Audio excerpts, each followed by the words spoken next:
Língua portuguesa, avaliação 4, capítulo 3 e 4. Crônica. A crônica geralmente é publicada em jornais e revistas.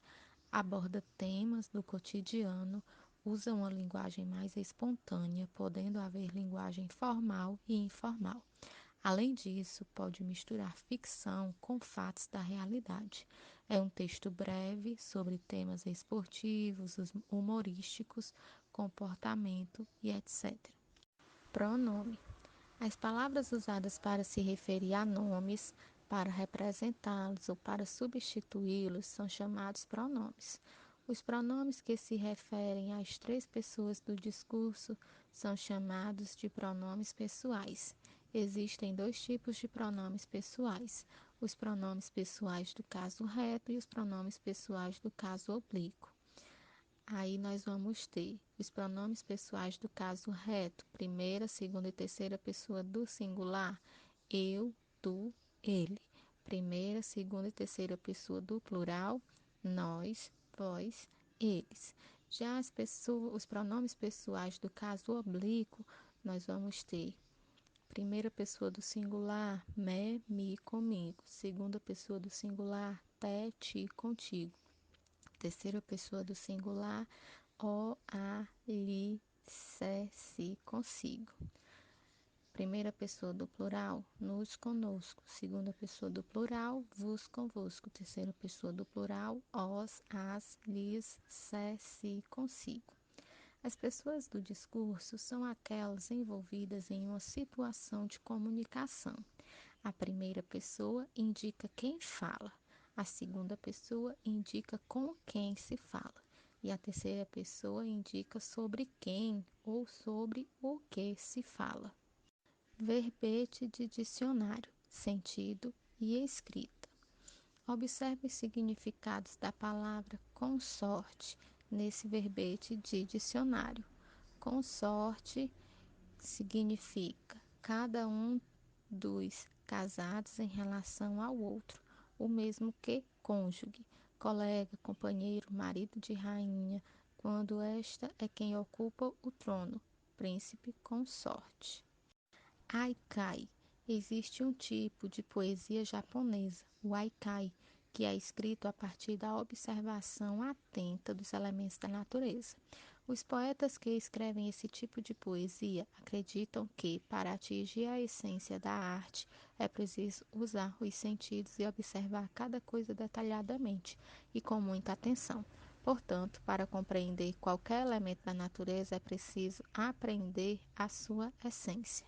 A palavra haikai deriva do japonês, língua em que ai quer dizer brincadeira, gracejo e kai significa realização.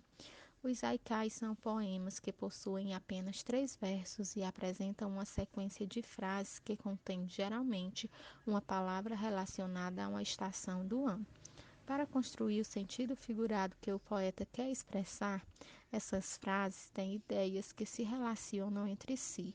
Nesse tipo de poema, o poeta tenta captar um momento da vida, o instante que se passa. Locução adjetiva. Dá-se o nome de locução adjetiva à junção de 2 ou mais palavras que atribuem características a um substantivo. A locução adjetiva tem valor de adjetivo.